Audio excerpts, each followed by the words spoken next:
모세가 그의 장인 미디안 제사장 이드로의 양떼를 치더니 그 떼를 광야 서쪽으로 인도하여 하나님의 산 호렙에 이르매 여호와의 사자가 떨기나무 가운데로부터 나오는 불꽃 안에서 그에게 나타나시니라.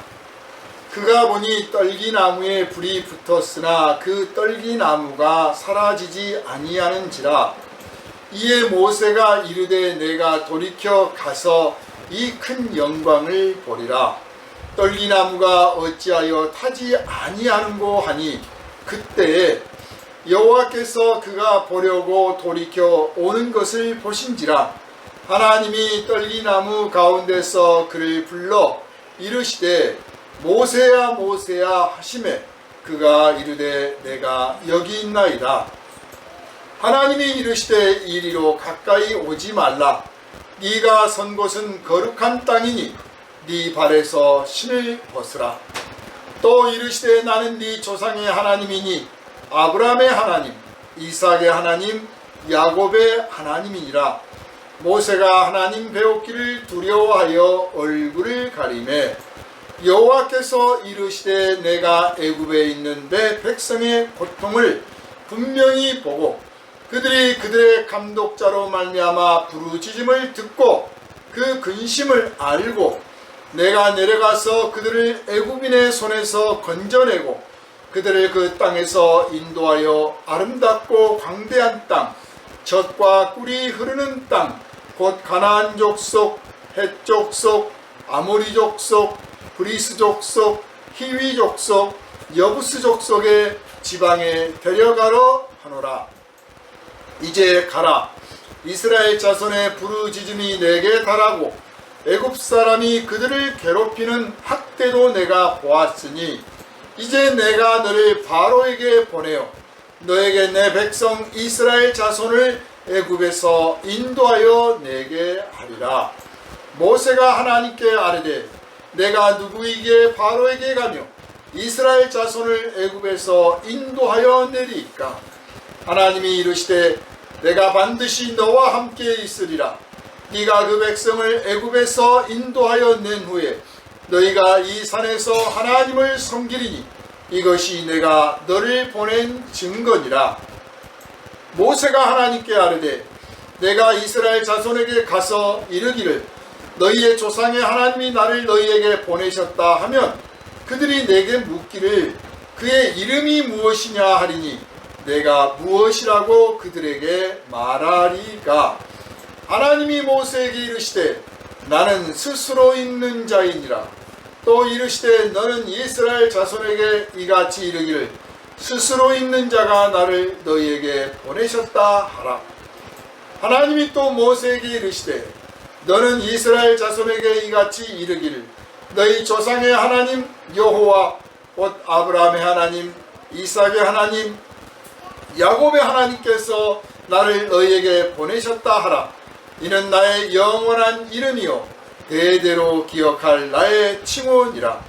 너는 가서 이스라엘의 장로들을 모으고 그들에게 이르기를 여호와 너희 조상의 하나님 곧 아브라함과 이삭과 야곱의 하나님이 내게 나타나 이르시되 내가 너희를 돌보아 너희가 애굽에서 당한 일을 확실히 보았노라. 내가 말하였거니와 내가 너희를 애굽의 고난 중에서 인도하여 내어 젖과 꿀이 흐르는 땅 곧 가나안 족속, 헷 족속, 아모리 족속, 브리스 족속, 히위 족속, 여부스 족속의 땅으로 올라가게 하리라 하셨다 하면 그들이 네 말을 들으리니 너는 그들의 장로들과 함께 애굽 왕에게 이르기를 이브리 사람의 하나님 여호와께서 우리에게 임하셨은즉 우리가 우리 하나님 여호와께 제사를 드리려 하오니 사흘길쯤 광야로 가도록 허락하소서 하라. 내가 아노니 강한 손으로 치기 전에는 애굽 왕이 너희가 가도록 허락하지 아니하다가 내가 내 손을 들어 애굽 중에 여러 가지 이적으로 그 나라를 친 후에야 그가 너희를 보내리라. 내가 애굽 사람으로 이 백성에게 은혜를 입히게 할지라. 너희가 나갈 때 빈손으로 가지 아니하리니 여인들은 모두 그 이웃 사람과 및 자기 집에 거류하는 여인에게 은폐물과 금폐물과 의복을 구하여 너희의 자녀를 꾸미라. 너희는 애굽 사람들의 물품을 취하리라. 아멘. 할렐루야. 아멘. 이 시간은 내가 반드시 너와 함께 있으리라 하는 제목으로 함께 은혜를 나누겠습니다. 기도합니다. 살아계신 하나님, 우리를 사랑하시는 아버지 하나님, 그 은혜와 사랑을 감사하며 찬송하며 영광을 돌리는 이 시간, 주님께서 우리에게 생명의 말씀을 듣게 하시니 감사를 드립니다. 오직 성령께서 임하셔서 우리를 다스려 주시고 주장하여 주시고 지배하여 주시며 우리를 주님의 복된 나라에 이를 수 있도록 인도하여 주시는 그 거룩하심에 온전히 순종하기를 결단하는 이 시간 되게 하여 주시옵소서. 감동을 주시옵소서. 감화시켜 주시옵소서. 지혜와 지식을 불어넣어 주시옵소서. 그리하여 우리가 학자의 혀가 있게 하여 주시고 학자의 지식을 갖게 하여 주시고 세상 누구를 만나든 담대하게 하나님의 말씀을 선포하게 주저함이 없게 하시며 우리 안에서 일하시는 성령님의 능력을 나타내게도 조금도 부족함이 없게 하여 주시옵소서. 이 시간 우리와 함께 하시는 하나님을 발견하고 깨닫고 누리고 고백하고 증거하는 시간 되기를 간절히 바라오며 우리를 원하신 예수님 이름으로 간절히 기도하옵나이다. 아멘. 할렐루야. 아멘. 아브라함의 하나님, 이삭의 하나님, 야곱의 하나님이 오늘 이 시간 우리와 함께 하심으로 여러분의 하나님 되심을 확실히 고백하기를 주님의 이름으로 축원합니다. 아멘. 먼 데 있는 하나님이 아니고 멀리 계신 하나님이 아니고 조상들의 하나님이 아니고 다른 사람들의 하나님이 아니라 바로 내 하나님, 나를 소유하시고 내가 소유한 하나님이라는 것, 이 시간 여러분의 심령에 확실히 새겨지시기를 주님의 이름으로 축원합니다. 아멘. 이건 제 생각이 아니고 제가 연구한 게 아니고 하나님께서 말씀하신 거예요. 하나님께서 말씀하시기를 내가 너의 하나님이 되겠다. 그러니 너는 기탄 없이 주저하지 말고 망설이지 말고 하나님이 내 하나님이다. 내가 하나님 것이고 하나님이 내 거야 라고 말할 수 있게 되기를 주님의 이름으로 축원합니다. 아멘. 이 출애굽기라고 하는 성경은 이 전편에 메시지가 있어요. 이 출애굽기 전체를 통해서 우리에게 주시는 하나님의 메시지가 있어요.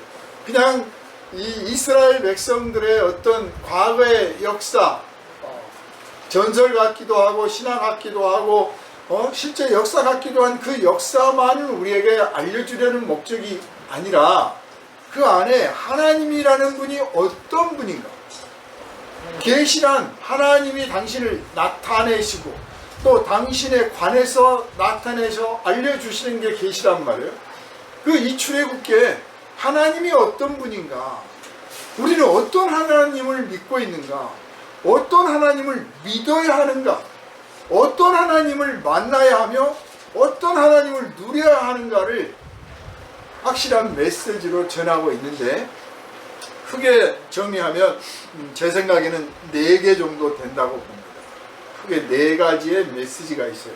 첫째 메시지가 뭐냐면 이 출애굽기 사건이 어떻게 일어났느냐 하면 이스라엘 백성들이 이 애굽에 들어와서 뭐 이유는 어쨌든 간에 조상 때부터 흘러 들어왔든 떠나서 애굽에서 사는데 이 애굽 백성들에게 너무 핍박을 많이 받다 보니까 안 되겠다.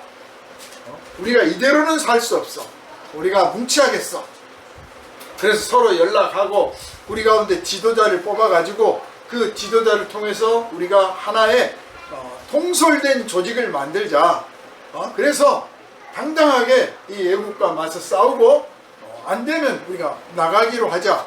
그렇게 된 게 아니고, 그렇게 해서 생긴 사건이 아니고 처음부터 하나님께서 그 조상 아브라함에게 약속하시기 전에 이미 하나님이 계획을 갖고 계신 거예요. 여러분이 지금 하나님의 섭리 가운데 살고 계시는데 어디서 살든지 여러분이 살고 있는 그 삶의 현장, 그 지역, 그리고 또 여러분이 지금 하고 있는 일, 이 모든 것들이 하나님께서 섭리하시는 가운데 있다는 사실을 여러분은 아시고 믿으시기를 바랍니다.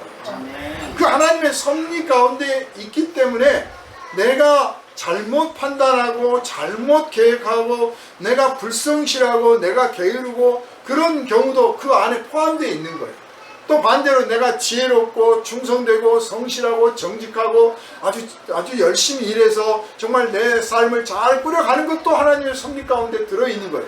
그 속에서 어떤 사람은 내가 하나님께서 이렇게 섭리 가운데 인도하셨는데 내가 게으르고 불순종하고 의심하고 방탕하고 교만하고 무계획적이고 그래서 하나님이 주신 좋은 기회를 많이 놓쳤구나, 좋은 시간을 다 흘려보냈구나, 좋은 만남들을 헛되이 낭비했구나 하고 깨달을 수도 있고, 또 어떤 사람은 하나님께서 나에게 섭리 가운데 인도하셔서 내가 성실할 수 있도록 도우시고 내가 정직하는데 받아주시고 그래서 나에게 붙여주신 사람들을 내가 좋게 선용할 수 있도록 해주셔서 오늘의 이 결과를 이루었다, 하나님 감사합니다, 이렇게 할 수도 있는 거예요. 잘됐든 못됐든 내가 옳게 살든 그르게 살든 간에 섭리 가운데 있어요. 문제는 이게 운명이 아니라 그냥 딱 정해진 운명이 아니라 내가 그 속에서 하나님의 뜻을 깨닫고 찾아내고 순종하고 내 삶을 하나님을 향한 방향으로 바꿔나가려고 하고 하나님의 거룩하신 뜻에 순종하려고 하면 이전에는 내가 알지 못했던 놀라운 영광의 세계가 내 앞에 예비되어 있다는 것을 여러분은 아시기를 바랍니다. 이스라엘 백성들이 그 조상들이 애굽에 들어갈 때 어떻게 들어갔습니까? 이민을 간 거잖아요. 이민을 간 건데 살기 좋아서 이민을 간 게 아니고 살기 어려워서 이민을 간 거예요. 기근이 들어서 먹고 살기가 힘드니까 우리가 애굽에 가서 살자. 물론 그 야곱의 아들 중에 한 사람은 그 전에 노예로 또 팔려갔어요. 노예로 팔려갔고 나머지 식구들은 살기가 어려워서 간 거예요. 그런데 마침 노예로 팔려갔던 아들이 총리가 돼서 모셔온단 말이에요. 자, 제가 총리까지 됐으니 우리 집안에 걱정 없습니다. 저랑 같이 사십시다. 그 어려운 땅에 살지 말고 저랑 같이 사십시다. 그래서 애굽에 들어가서 살았어요. 그런데 세월이 흐르다 보니까 10년 지나 20년 지나 우리도 그렇잖아요. 한 몇 년만 지나면 과거를 다 잊어버리잖아요. 왜냐하면 계속 삶이라는 게 새로운 일이 생기거든요. 그런데 세월이 흘려서 100년이 지나 200년이 지나 300년 지나 400년쯤 되니까 우리 조선 초기 때 그때 뭐 일을 우리가 기억이나 합니까? 조선 초기 때 무슨 일이 있었다면 오늘 우리가 꼭 그렇게 살아야 된다고 생각합니까? 오늘 현실에 맞게 살아야겠지. 그래서 완전히 거기에 적응돼 있어요. 어떤 부분은 타성에 젖어 있고 어떤 거는 그 세계, 그 애굽이라고 하는 세계에 이미 굴복되어 있는 것도 있고 어떤 것들은 아직 전통이나 뭔가를 가지고 있고 지키려고 하는데 그걸 겨우 간신히 그냥 명맥만 유지하는 것도 있고. 근데 오늘 본문을 보면 하나로 딱 정리하면요, 이스라엘 백성들이 애굽에 들어가서 거의 동화되어 있어요. 그런데 애초에 이 사람들은 하나님이 택한 백성이에요. 자기들이 하나님을 택한 게 아니에요. 여러분이 하나님을 택한 게 아니고 하나님이 여러분을 택한 걸 믿으시기를 바랍니다. 아멘. 그래서 하나님이 택한 백성이 아니라면 애굽에 들어갔을 때 애굽에서 살면서 벌써 애굽 사람이 되어야 마땅한 거고 또 아무렇지도 않을 거예요. 그런데 하나님이 택하여 하나님의 백성을 삼으셨기 때문에 그들이 애국과 동화가 완전히 되도록 하나님이 내버려 두시질 않아요.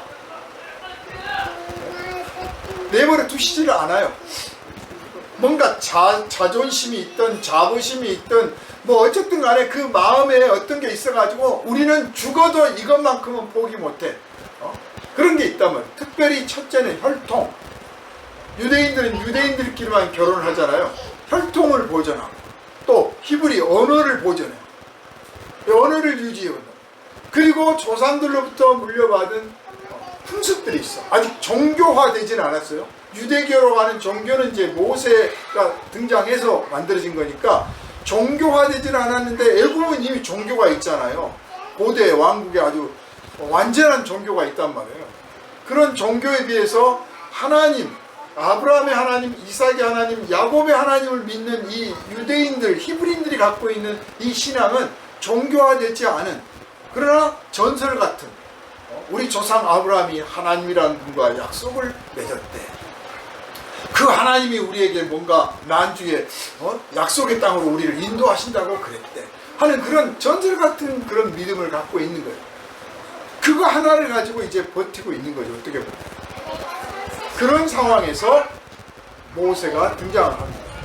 그래서 이 출애굽기의 기본 사상은 너희가 내 백성이 된 것은 너희가 약속을 하였거나 너희가 쟁취하였거나 너희가 조직화돼서 된 게 아니고 내가 구원의 하나님인 내가 계획하고 부르고 택하고 그리고 진행해서 너희를 내 백성으로 만든 것이다. 모든 구원의 일은 내가 계획하고 내가 집행한다 하는 사상을 전해주기 위해서 출애굽기가 기록되었다고 하는 것을 아시기를 바랍니다. 그러므로 여러분이 하나님께 나를 도와주세요, 나를 구원해 주세요, 조금 뭐 견딜만 하면 하나님 도와주세요 그러죠. 하나님 이거는 좀 해결해 주셔야겠습니다.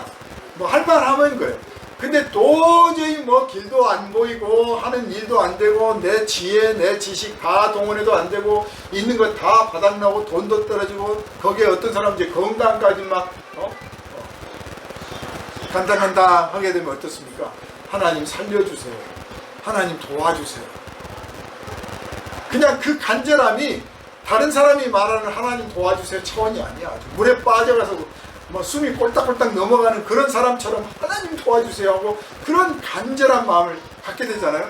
그럴 때 내가 가지고 있는 계획, 내가 꿈꿨던 그 소망, 내가 가지고 있는 능력, 내 재산, 내 미천, 내 어떤 것도 아무 소용없다는 사실을 깨닫고 전적으로 하나님이 나를 도와주시고 하나님의 능력으로, 하나님의 지혜로, 하나님의 방법으로 나를 좀 도와주십시오 라고 기도하게 됩니다. 근데 애초부터 그랬어야 되는 거예요. 사실 처음부터 그랬어야 되는 거예요. 내가 지식이 있고 내가 지혜가 있고 내가 인맥도 있고 내가 재산도 있고 내가 가지고 있는 것들이 있어서 그걸 내 삶에 활용도 하고 사용도 하고 뭐 하지만 그러나 항상 중심에 하나님 제가 알지 못하는 것들, 제가 깨닫지 못하는 것들을, 제가 예비하지 못하는 것들, 제가 전혀 대비치 못하는 것들이 있습니다. 저는 모르지만 하나님은 아십니다. 하나님 그런 상황을 만났을 때 제가 낭망하거나 좌절하거나 흔들리지 않고 하나님을 의지하고 하나님을 믿으며 하나님을 바라보며 그럴 때 하나님을 찾아서 이 어렵고 무서운 세상에서 내가 돌파해 갈 수 있도록 하나님 저를 붙잡아 주십시오 라고 기도할 줄 알아야 되는 거예요. 이 출애굽기가 그걸 가르쳐 주는 거예요. 네가 알지 못하는 일을 내가 계획하고 있다.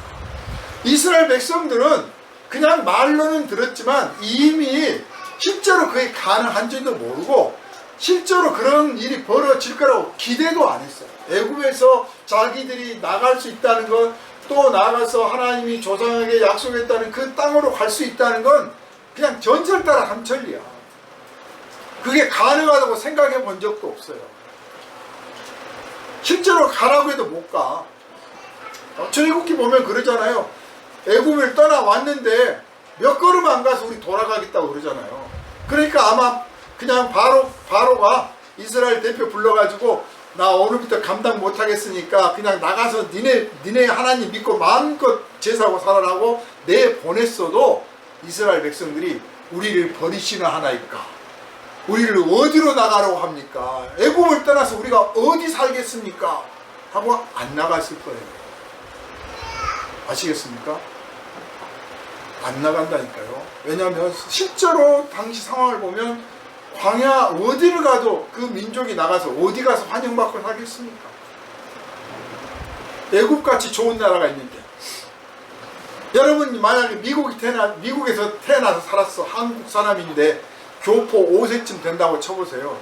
그래서 아주 그냥 미국 풍습에 다 젖어있고 미국이 세상에서 제일 잘 나가는 나라인데 거기서 갑자기 트럼프가 하듯이 나가라, 한국 사람들 다 나가라 그러면 나가고 싶겠어? 안 나가고 싶겠어? 안 나간다고 난리지. 잘됐다, 우리 조상의 땅으로 가자고 대한민국으로 올 것 같아요? 안 나간다고 난리지. 현실적으로 살기 좋으니까. 그러니까 예굽은 현실적으로 살기 좋은, 현재 안락하고 부강을 누리는 삶의 모습이라면, 이제 장차 그들이 통과해야 될 관문은 궁핍, 결핍, 도전, 위험, 이것들이 있는 거예요. 그 다음에 뭐 약속의 땅에 들어가서 뭐 젖과 꿀이 흐르는 땅이 약속됐다는데 그거 가봐야 아는 거예요. 가봐야. 그래서 믿음은요 사실 모험이에요. 도전입니다. 그런데 막연한 모험, 막연한 도전이 아니에요. 저는 우리 한국 사람들한테, 특히 젊은이들한테 제발 좀 배낭여행, 무전여행, 장기 트레킹을 좀 가라고 막 기회가 있으면 만나는 사람마다 그렇게 권유를 해요. 그걸 통해서 많은 걸 보고 듣는 것도 있지만 삶이라는 게 얼마나 강한가를 배워야 돼요. 삶이 얼마나 강한가. 산다는 게 별거 아닌 게 아니라 산다는 게 얼마나 위대한가를 자기가 스스로 체득하면 나중에 어떤 역경과 곤란한 일이 닥쳐도 거기에 굴복하지 않아요. 그냥 살아내는 거지. 그게 중요한 거죠. 근데 그렇게 할 수 있는 배경에 하나님이 그냥 내가 무작정 가는 게 아니라 하나님이 나를 위해서 계획하신 거다. 하나님이 예비하신 나라가 있다. 여러분이 지금 뭐 고생을 죽으라고 하는데 이 고생 끝나면 하나님이 나한테 복을 주신다고 그랬어. 그런 약속이 있는 믿음을 갖고 있는 것과 이 고생 언제 끝나냐, 아이고 1년이 남았나 10년이 남았나, 그 끝에 또 뭐가 있을까, 또 고생하는 거 아닐까, 그것과 얼마나 차이가 나겠습니까? 출애굽기는 우리 믿음의 사람들한테 너의 일생은 내가 소유하고 있으며 너의 미래도 내가 소유하고 있는데 그 미래를 위해서 내가 계획한 것이 있으니 너는 현실에서 떠날 준비를 해라. 현실에 머물려 하지 말고 조금 어렵고 힘들더라도 모험의 길을 떠나라. 나가봐라. 계획을 내가 세울 테니 너는 믿고 나가봐라. 내가 도우리라. 그런 메시지를 담고 있다. 이걸 여러분 아시기를 바랍니다. 아멘. 두 번째 메시지를 또 보면 이제 그렇게 계획하시고 그리고 실제로 그 일을 이루어 가시는 그 하나님은 어떤 하나님인가?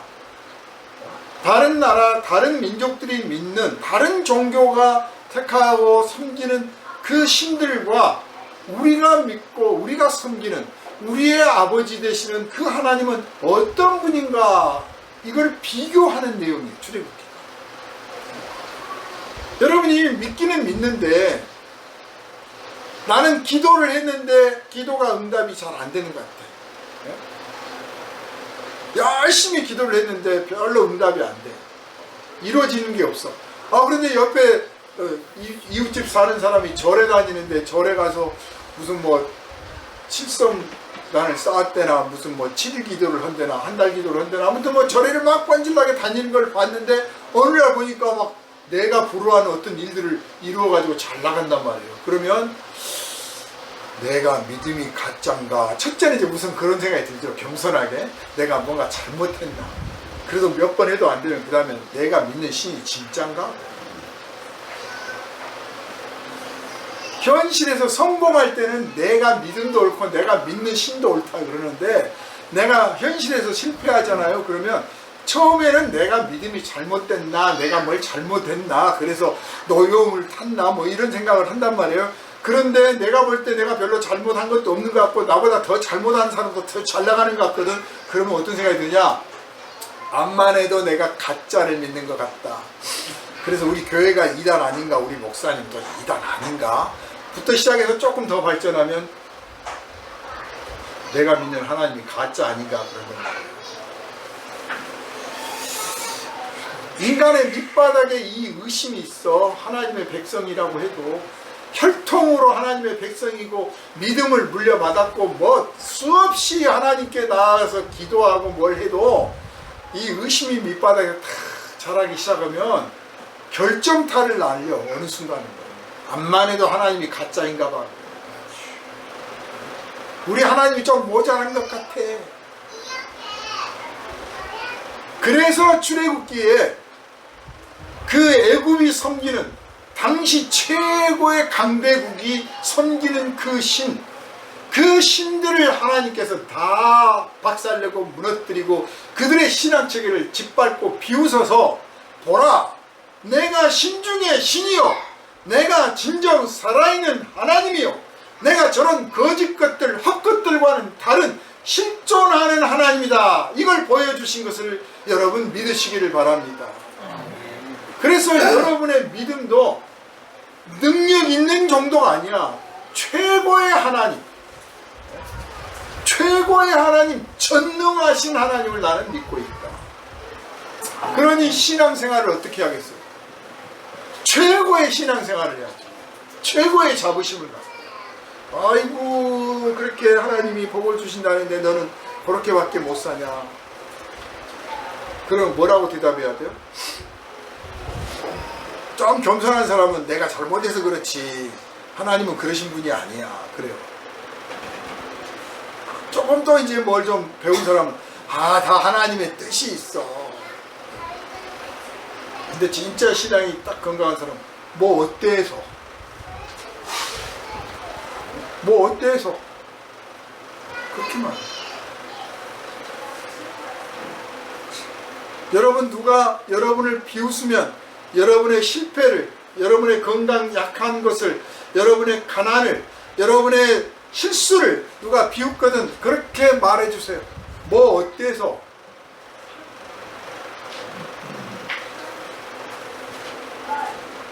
출애굽기는 이스라엘 백성들 입에서 그 말이 나오기를 기대하고 남기신 책이에요. 뭐 어때서?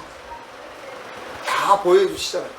애굽의 신들을 다 짓밟아버려요. 그들의 주술, 주문, 기도, 능력 뭐 다 밟아서 아무것도 아닌 것을 만드십니다. 그러니까 그걸 믿고 거기에 매달리고 그 신을 의지해서 이스라엘을 괴롭히는데 실은 하나님과 맞선 그 애굽의 군대나 애굽의 신하들과 애굽의 백성들만 불쌍한 거죠. 자부하고 큰소리 쳤으니까 대가도 치르는 거죠. 만약 그들 중에서 너희의 하나님 여호와, 나도 한번 믿어보자, 나도 한번 따라가 보자, 만약 그런 사람이 있었다면 그 사람은 피해를 안 봤을 거예요. 그러나 아무도 안 그러죠.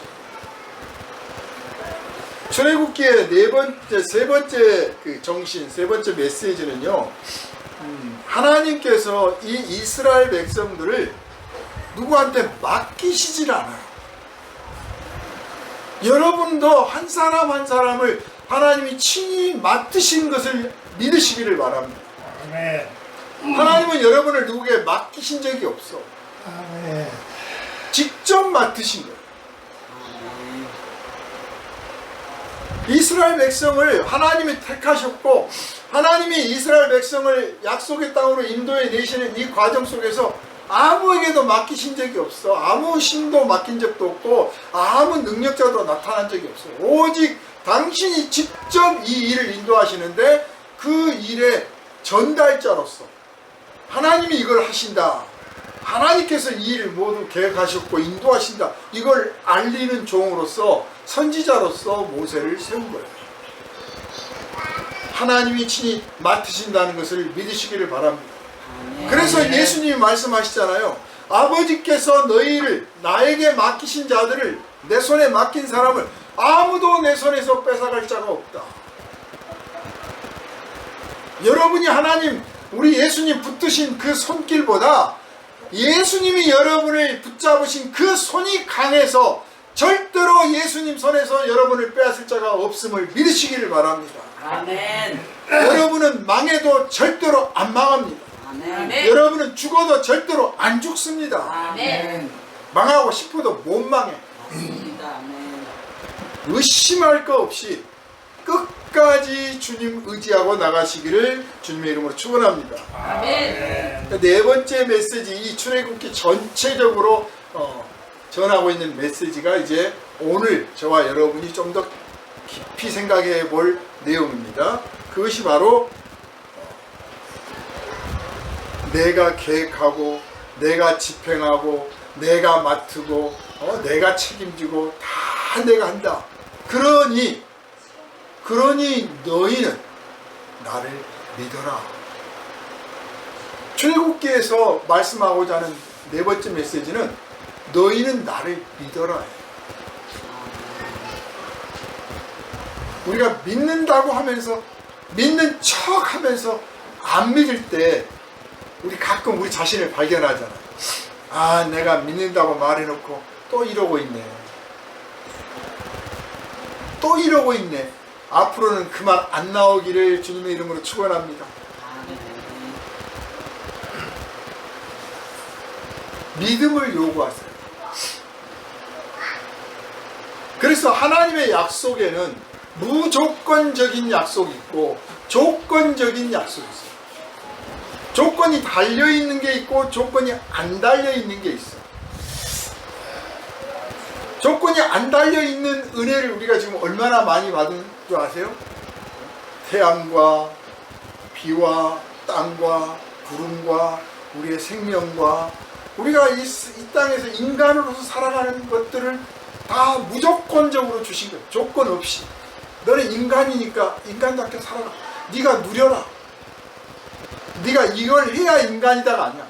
그냥 너를 내가 인간으로 창조했으니 너 인간을 위해서 준 예비한 복, 만들어 놓은 복, 이미 준 복 네가 찾아서 다 누려라. 그런데 그 인간 중에서도 하나님의 백성으로서 누리게 되는 특권들, 이 특권을 누리는 백성, 또 이 죄악 많은 세상, 하나님을 떠나 원수가 되어버린 이 인류를 향해서 하나님이 살아계시며 하나님이 저들을 사랑하시며 하나님이 구원의 계획을 세우셨으며 구원을 지금 이루어가고 계신다고 하는 사실을 전하고 나타내고 증거할 사람으로서 하나님의 백성이 존재하는데, 그런 거룩한 사역, 그런 일을 하기 위해서는 조건이 있는 거죠. 그 조건이 어렵지 않은 거예요. 돈을 많이 내라는 것도 아니고, 사도 바울이 사도행전에도 나오지만 시민권을 얻으려고 돈을 많이 냈다는 말 나오잖아요. 나는 로마의 시민권을 얻으려고 돈을 많이 냈다. 여러분, 미국 이민 가려면 돈 얼마나 내야 돼요? 외국 사람이 한국 국적을 취득하려면 돈 얼마 내야 됩니까? 6억인가요? 6억인가를 내야 될 겁니다. 일본은 좀 더 많이 돼. 10몇억인가. 미국도 우리가 그냥 이민 가려고 하면 돈 내야 돼요? 그냥 어서 오십시오 그러지 않습니다. 하나님은 근데 그런 걸 요구하시지 않아요. 특별 기여라든지 이런 거 없어. 하나님이 요구하시는 건 딱 한 가지, 믿음. 근데 이 믿음도 내가 하는 거잖아요. 얼마나 존중한 겁니까? 나를 존중하니까, 난 믿는다고 하는 것은 뭐 해석을 다양하게 할 수 있어요. 내가 믿는다고 하는 것은 의지한다, 의뢰한다, 의탁한다 하는 뭐 그런 종교적인 용어뿐만 아니라 내가 결정한다, 내가 판단한다, 내가 확신한다 그런 의미도 들어있잖아요. 나를 존중한다는 뜻이야. 나에게 믿음을 요구한다는 말은 나를 존중한다는 거예요.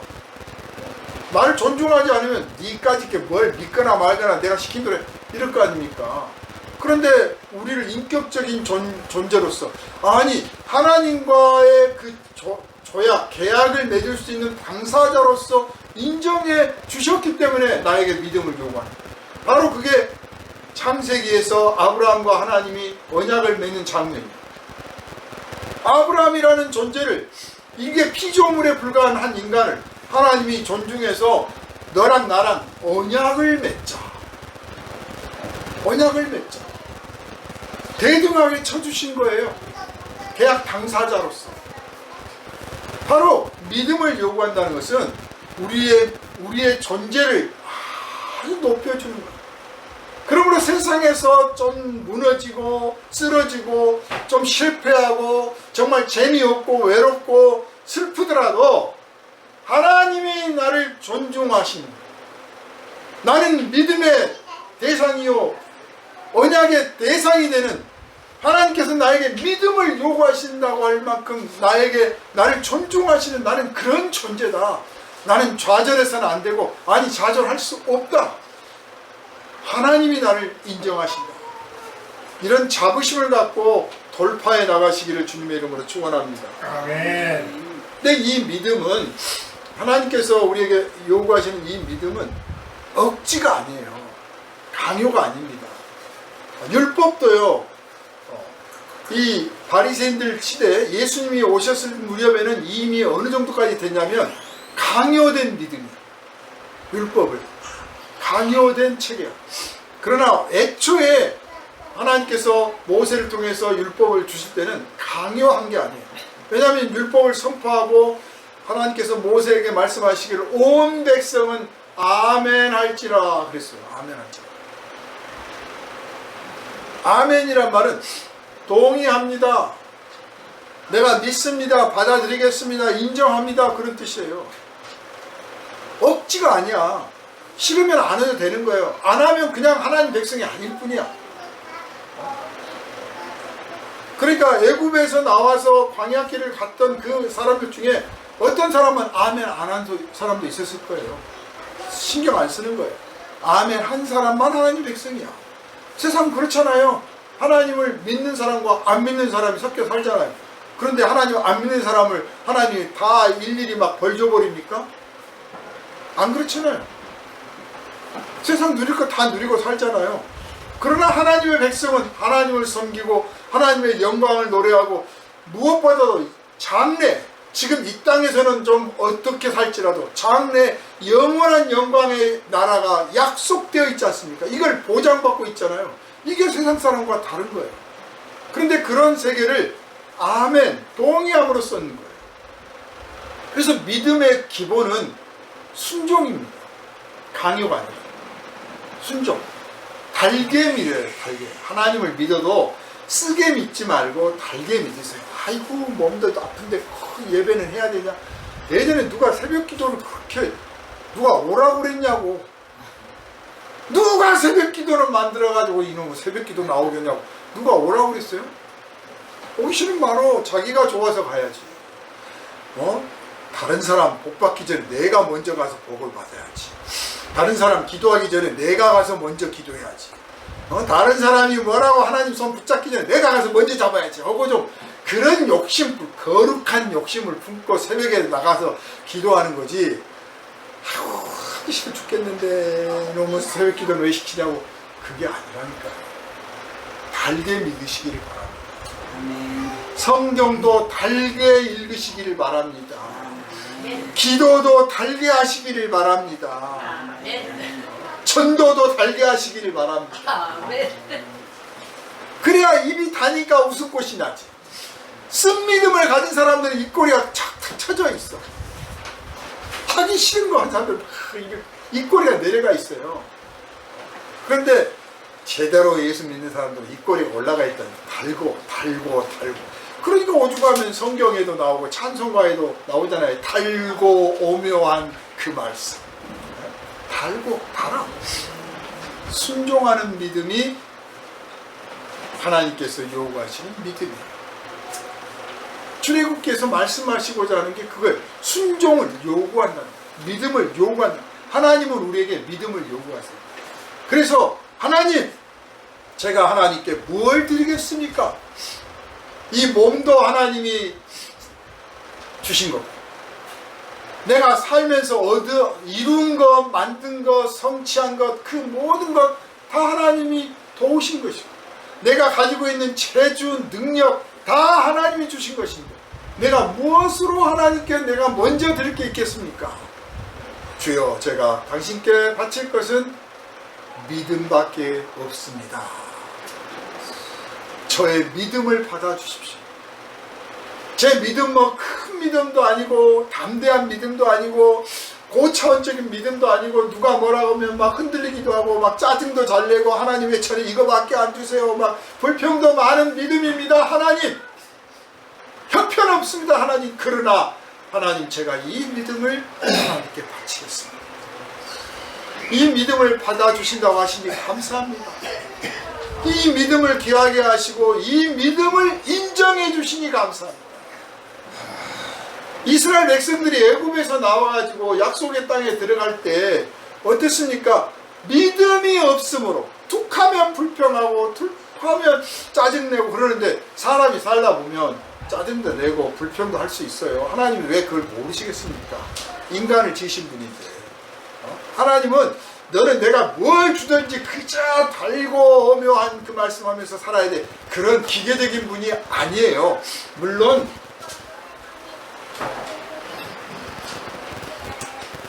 그런 차원까지 가면 좋겠죠.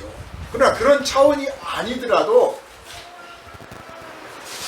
그렇게 가끔 불평하고 가끔 짜증내고 가끔 원망하더라도 하나님, 끝내는 하나님께서 약속하신 그 약속 이루시고, 하나님께서 저를 부르시고 택하셨으니 당신께서 그것을 친히 이루시고 저를 사랑하신 그 사랑 더 크게 부어주실 줄 믿습니다 하는 이 믿음의 밑바닥에 중심이 딱 있으면 그 애굽에서 떠나왔던 그 백성들이 다 들어갔을 거예요, 가나안 땅에. 그런데 이래서 저래서 불평 짜증 내더니 밑바닥에 이게 안 가셔. 이게 중요한 거예요. 밑바닥에 원망이 있고 밑바닥에 불평이 있어. 이거 간직하면 안 돼요. 서로 사랑하는 것도 밑바닥에 그냥 가시가 있어, 원망이 있어. 아이고 내가 참 사랑하라고 하라니까 하는데, 심지어는 결혼해가지고도 그래. 내가 결혼해서 남편이고 아내고 믿고 산다고 사니까 사는데 아이고 이 원수하고 밑바닥에 있어. 그런 집에 무슨 복이 있겠습니까? 끝이 없죠. 끝이, 미래가. 그러나 막 짜증내고 원망하고 불평하지만 그래도 네가 내 남편이고, 그래도 네가 내 마누라고, 그래도 우리 아버지고, 그래도 우리 어머니고, 그래도 네가 내 자식이고, 어쩌거냐, 내가 사랑하는 거.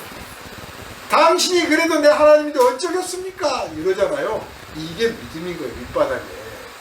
이걸 잃어버리면 안 돼요. 막 이 사탄이 노리는 게 뭐냐, 그거를 뺏어가려고 그래요. 여기에 딱 자리를 잡고 있으면 30년, 40년을 방황하다가도 주님께로 돌아옵니다. 그런데 이게 없이 이 밑바닥에 원망과 불평과 의심이 들어있으면, 하나님을 제대로 진짜로 믿는 이 순종하는 믿음이 없으면 아무리 큰 복을 받아 누리고도 조금만 수틀어지면 나 때려쳐버릴 거야. 나 교회 안 갈 거야. 그래서 이스라엘 백성들이 약속의 땅에 못 들어가고 광야에서 태어난 사람들만 약속의 땅에 들어가게 됐다. 하나님은 우리에게 믿음을 요구하십니다. 이 믿음이 없이 하나님을 떠나면, 하나님이 없는 백성, 하나님이 없는 백성이 되면 그냥 유랑 집단일 뿐이에요. 세계 곳곳에 얼마나 많은 유랑 집단이 있습니까? 집시족도 있고 지금도 떠돌아다니는 족속도 있지만 역사들을 보면 어느 족속이 어디로 떠돌아왔다더라. 사실 우리 한반도에 살고 있는 우리 조상들도 떠돌아온 거예요. 좋게 말해서 민족 대이동. 세계 역사를 보면 어떤 민족이 어디를 거쳐서 어디를 갔고 하잖아요. 일본의 그 종족도 크게 세 종족이라고 봐요. 세분화되면 조금 더 많은데 그 중에 야마토라든지 막 이런 종족들은 다 한반도에서 건너간 거예요. 그리고 그랬다고 주장을 예전부터 했어도 그걸 안 받아들이다가 제가 전번에도 말씀드렸지만 최근 일본 대학에서 DNA 검사를 했더니 80% 이상이 우리하고 같다. 같은 종족이에요. 같은 종족. 다 여기서 건너간 거죠. 건너갔단 말은 그냥 우리가 거창하게 조상을 존중하는 입장으로 말하니까 건너갔다. 이동했다 그러죠. 근데 그냥 현실적으로 말하면 떠돌이가 됐다. 떠돌이. 이 떠돌아다닌 민족 중에서 가다가 소멸된 민족도 얼마나 많겠어요. 세계 언어가 수천 개였는데 지금 남은 언어가 몇 개나 될까요?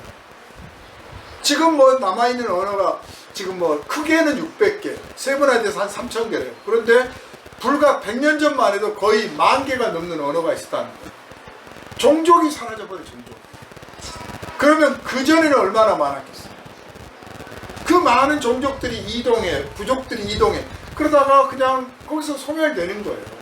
그런데 알다시피 유대인이 없는 땅이 없다고 하잖아요. 전 세계에 유대인이 있어. 그들이 혈통이 강하고 DNA가 강해서 잘 적응해서 살아남는 겁니다. 하나님께서 그들과 함께 하신다고 하는 약속을 지키고 계시기 때문에 하나님의 백성이기 때문에 그들이 지구상 곳곳에 어디에 가더라도 하나님이 그들과 함께 하심으로 아직도 그 종족을 유지하고 있다고 저는 생각을 합니다. 출애굽기가 보여주는 게 그거예요. 내가 너희를 택하고 내가 너희를 지키고 인도하니 너희는 나를 믿어라. 그러면 너희가 하나님의 백성이 될 것이요 하나님의 백성은 세상 다른 민족 다른 떠돌이들과는 다르다. 하나님의 백성이다. 그러니 너희는 하나님의 백성다운 태도를 가지고 살아라. 율법을 주신 것도요, 제사법을 주신 것도, 그 모든 것에 다 너희는 다른 나라, 다른 백성, 다른 신앙체계와는 다르게 살아라. 왜냐? 너희는 내 백성이니까. 그런 뜻이에요. 그러니까 우리가 계명을 지키고 하나님의 말씀을 찾아서 읽고 연구하고 그대로 살려고 하는 것도 그렇게 살아야 복을 주시니까 그렇게 안 살면 혼나니까 이런 차원이 아니라 내가 하나님의 백성이니까 하나님 백성답게 살아야지 않겠어? 내가 하나님의 자녀니까 하나님의 자녀답게 살아야지 않겠어? 그러려면 내가 어떻게 살아야 될까? 어떤 말과 어떤 행동을 하며 어떤 마음가짐을 갖고 어떤 삶의 태도를 보여야 할 것인가? 내가 옛사람들, 옛 믿음의 사람들, 예수님의 제자들, 그분들의 삶의 여정을 연구하고 배워서 나도 닮아가야겠다. 나도 그렇게 살아야겠다. 그런 뜻으로 하는 것 아니겠습니까? 그러므로 여러분, 오늘 이 시간 그냥 어설픈 믿음, 그냥 연약한 믿음, 형식적인 믿음, 그냥 한번 믿어보지요. 그런 믿음이 아니라 딱 부러진 확고한 뜨거운 결정적인 믿음을 갖기를 이 시간 소망하고 결단하시기를 주님 이름으로 축원합니다. 아멘. 이 믿음의 논리를 보면 제가 흑백 논리를 펴는 게 아니라 세상 사람은 딱 두 부류가 있어요. 하나는 믿음을 가진 사람, 하나는 믿음을 안 가진 사람. 믿음을 안 가진 사람은 믿음의 세계를 몰라. 100,000번을 말해줘도 몰라. 설명을 아무리 해도 몰라. 불쌍히 여겨야 돼. 아이고 막 좁혀가면서 억지로 할 게 아니라 나는 하나님의 은혜 가운데 이렇게 믿음의 세계 안에 들어왔는데 저 사람은 아직 그 세계에 못 들어왔구나. 사는 세계가 달라요. 사는 세계. 이 사이버라는 게 등장해서 저는 믿음의 세계를 설명하는데 굉장히 도움이 됩니다. 사실 사이버 세계는 실제 존재하지 않은 세계잖아요. 그런데 또 실제 존재해요. 우리가 그 정신지체 장애인들 중에 그냥 저 사람이 무슨 생각을 하는지 알 수가 없는 사람들이 있어요. 그죠? 그 사람이 사는 세계와 우리가 아는 세계가 달라. 우리가 도저히 이해가 안 돼. 근데 아마 반대로 말하면 그 사람이 우리가 불쌍할 거야. 너는 이런 세계를 모르잖아. 딱 그런 세계를 설명할 수 있어요.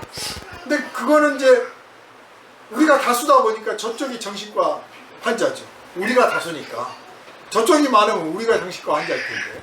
근데 사이버 세계는 굳이 그렇게 환자냐 아니냐 그런 논리를 떠나서 존재하는데 존재하지 않은 것처럼, 존재하지 않은데 존재하고 있는 것처럼 그 연결이 어떻게 되고 있는가를 이게 잘 설명하는 데 도움이 돼요. 하나님은 존재하시는데 어떻게 그분과 소통을 하느냐. 사이버예요, 사이버. 천지를 하나님이 창조하셨단다. 그거 네가 봤어? 안 봤어. 그런데 어떻게 그걸 믿어? 사이버 세계. 가상의 세계. 그러나 현실의 세계. 조금 설명이 되죠. 가상의 세계를 통해서. 그렇다고 해서 진짜 가상이야? 아니에요. 실제 했던 건데 지나가 버렸기 때문에 가상으로 우리가 받아들이는 거죠. 마치 동영상 찍어놓은 걸 지금 우리가 보는 것처럼. 출애굽기 사건이나 천지창조의 사건은 이미 이루어진 사건인데 그때 동영상이 없었잖아요. 찍어놓은 게 없어. 그래서 보고 듣고 할 사람도 없어. 그거를 하나님께서 모세에게 영감을 불어넣어서 마치 눈앞에서 그것이 펼쳐진 것처럼 영상이 지나갔단 말이에요. 아, 하나님께서 이렇게 창조하셨구나. 그 영상을 보고 기록한 거예요. 사이버죠. 그래서 그 영감의 세계로 우리가 그 사이버 세계로 들어가야만 그 세계를 온전히 압니다. 요한계시록도 마찬가지입니다. 요한계시록을 가지고 뭐 그냥 무슨 썰을 풀어가면서 백마 청마 따지고 신천지 가면 그런 소리 더 많이 해요. 그런 논리가 아니에요. 말을 만들어내서 그걸 가지고 분석하는 게 아니에요. 계시, 환상이야, 환상. 요한계시록은 환상을 기록한 거니까 내가 그 환상에 들어가지 않으면 알 수 없는 것이고 사실은 알 필요도 없어요. 요한계시록 모른다고 천국 못 가는 거 아닙니다. 그래서 여러분한테 와서 요한계시록도 모르면 천국 못 갑니다. 누가 그렇게 유혹하거든. 뭐 어때서 그렇게 하고. 전혀 상관없어. 그건 요한 사도가 보는 환상이에요. 그 사이버 세계에 내가 들어가야만 아는 거예요. 물론 우리가 기도하다가 또 성경을 읽다가 찬송을 부르다가 묵상하다가 혹은 뭐 길을 가다가도 갑자기 그런 환상의 한 토막을 맛볼 수는 있겠죠. 느낄 수는 있겠죠. 그러나 그게 전부는 아니죠. 자, 어쨌든 이 사이버 세계를 통해서 우리가 실제 존재하고 있는 것들과의 연결을 느껴보는 것처럼 하나님은 실제로 존재하시는데 그분과의 관계가 어떻게 맺어지느냐. 믿음으로 맺어지는데 사이버에서 우리가 인터넷 연결망이 있어야 인터넷 세계에 접하잖아요. 믿음이 바로 그거예요. 믿음이라는 게 있어야 하나님의 세계와 우리가 연결이 되는 거예요. 믿음이 딱 끊어지는 그 순간부터 하나님의 세계와는 단절이에요. 그래서 실제 하고 있지만 실제하지 않은 것처럼 느껴지는 거예요. 그런데 믿음이 있어서 하나님의 세계와 연결이 되면 그 안에 그 무궁무진한 엄청난 지식과 지혜와 정보와 숱한 것들이 있어. 그것들을 내가 가져갈 수가 있는 거예요. 여러분은 믿음으로 그것들을 여러분 것으로 온전히 받아 누려서 마침내 하나님이 내 거야. 복음이 나를 위한 거야. 예수님이 나를 위해서 십자가 지셨어. 이렇게 말할 수 있는 사람 되시기를 주님의 이름으로 축원합니다. 아멘. 하나님께서 이제 모세를 보내서 이 백성을 부르셨는데, 우리가 아까 읽은 본문 중에요, 이런 대목이 있어요. 하나님, 제가 가서 이름을 물어보면 뭐라고 할까요? 그러잖아요. 모세라는 사람이 어디 출신입니까? 애굽에서 살던 사람이에요. 그죠? 거기서 도망갔었잖아요. 도망갔기 때문에 그 말을 할 수 있는 거예요. 자기가 살았던, 자기가 동족들과 같이 살았던, 자기가 지켜봤던, 바로의 궁전에서 살면서 지켜봤던 이 유대인들이 어떤 삶을 살고 있는지를 봤잖아요. 아마 상당히 비판적으로 봤을 수도 있어요. 객관적이죠. 같이 섞여 사는 게 아니라 따로 떨어져 살았기 때문에. 그런데 이 유대인들이 바로의 그 신, 애굽의 신들을 섬기는 그들 속에서 사실은 이제 계급 구조로 치면 하층민으로서 노예 생활 같은 생활을 하고 대접받지 못한 삶을 살았기 때문에, 이들이 우리가 조상으로부터 조상 아브라함이 믿은 그분이 있다는데, 이렇게 막연하게 아브라함의 하나님이라는데, 이삭의 하나님이라는데, 야곱의 하나님이라는데, 그렇게만 부르는 거예요. 우리가 그냥, 우리는 예수님하고 하잖아요. 그렇듯이 그 신을 찾는데, 내 조상 아브라함의 하나님, 한 단계 거쳐 아브라함의 하나님, 이삭의 하나님, 이렇게 찾는 거예요. 이 말이 굉장히 막연한 믿음이에요. 굉장히 막연한 믿음이에요. 믿기는 믿는데 좀 허공에 떠있는, 내 하나님은 아니야. 우리 목사님의 하나님하고 똑같은 거야 지금.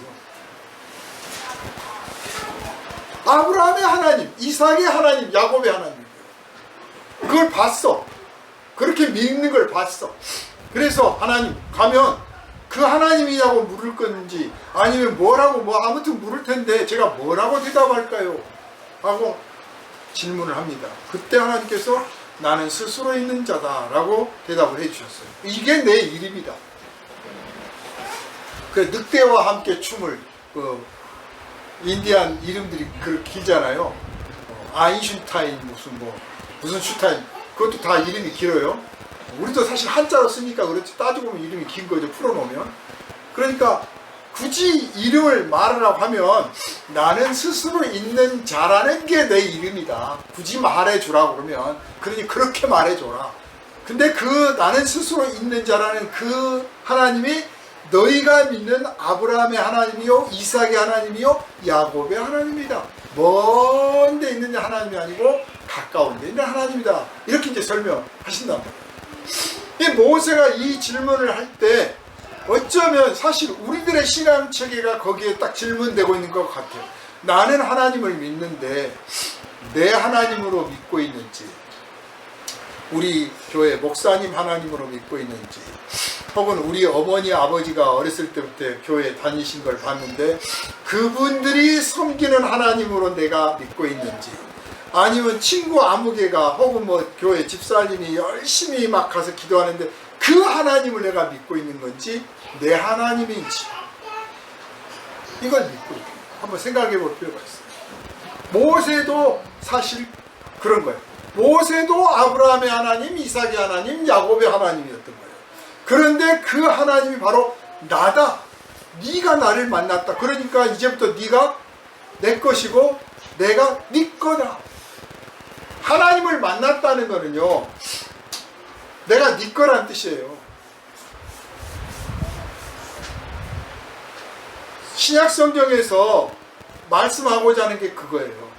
예수님이 그 유대 땅을 다니실 때 예수님 앞에 와서 병을 고쳐달라, 하소연을 했던 사람들, 또는 예수님 따라다니면서 제자가 되어서 배웠던 사람들이 어떤 느낌이었냐면, 이분은 내 예수다, 내 선생님이다, 내 선생님이야, 내가 제자니까.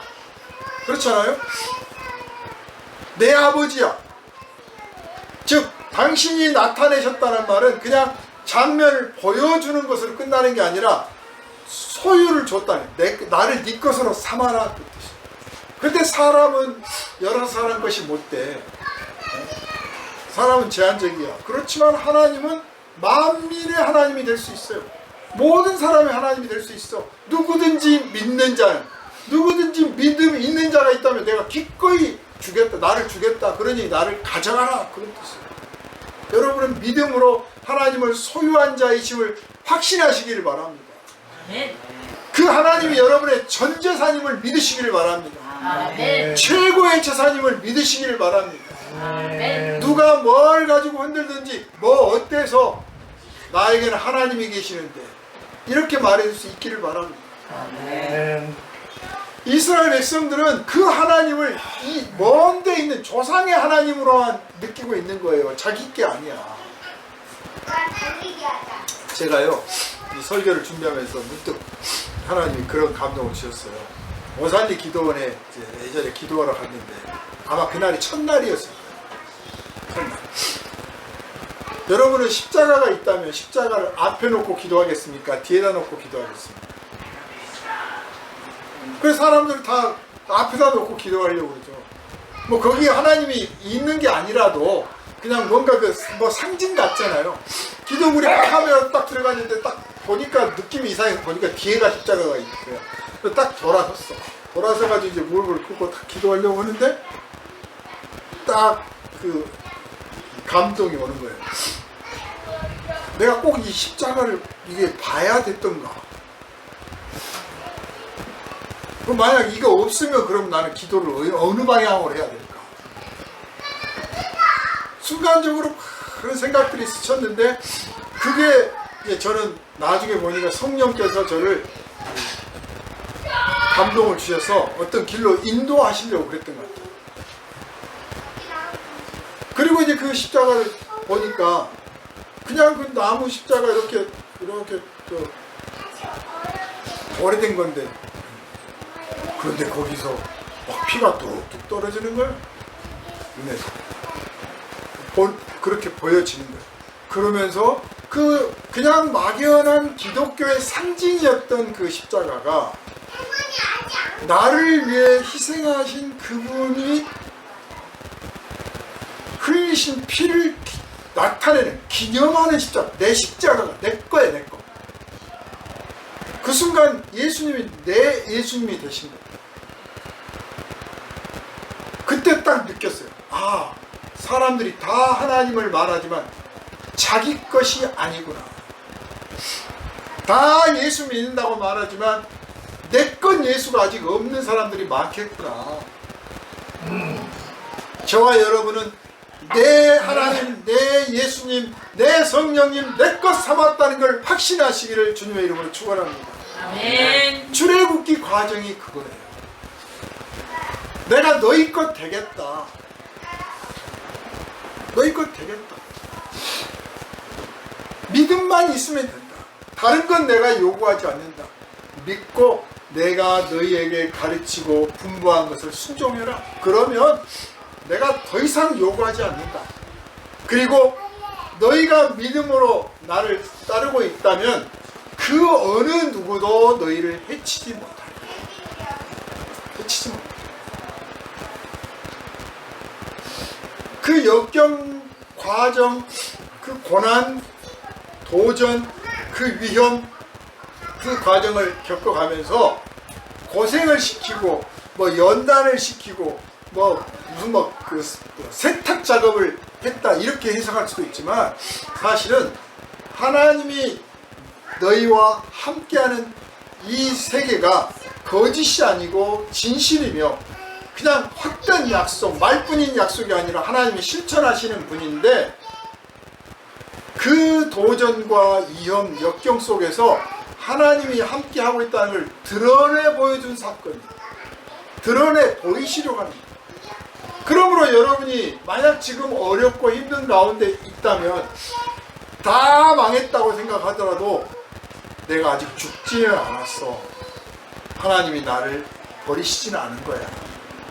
하나님이 나를 붙들고 계신 거야.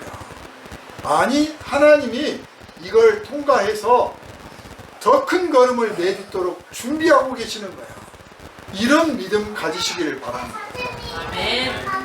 모세도 사람이고 이스라엘 백성도 사람이에요. 그러니까 생각 들 수밖에 없고 흔들릴 수밖에 없는 거예요. 순간순간. 그래서 하나님께서 구체적으로 말씀을 해주십니다. 내가 너와 반드시 함께하리라. 딱 구체적으로 말씀하세요. 이보다 더한 게 어디 있습니까? 하나님이 여러분에게 내가 너와 반드시 함께하리라 확실하게 말씀을 하셨습니다. 이보다 더한 게 어디 있습니까? 하나님이 하신 말씀입니다.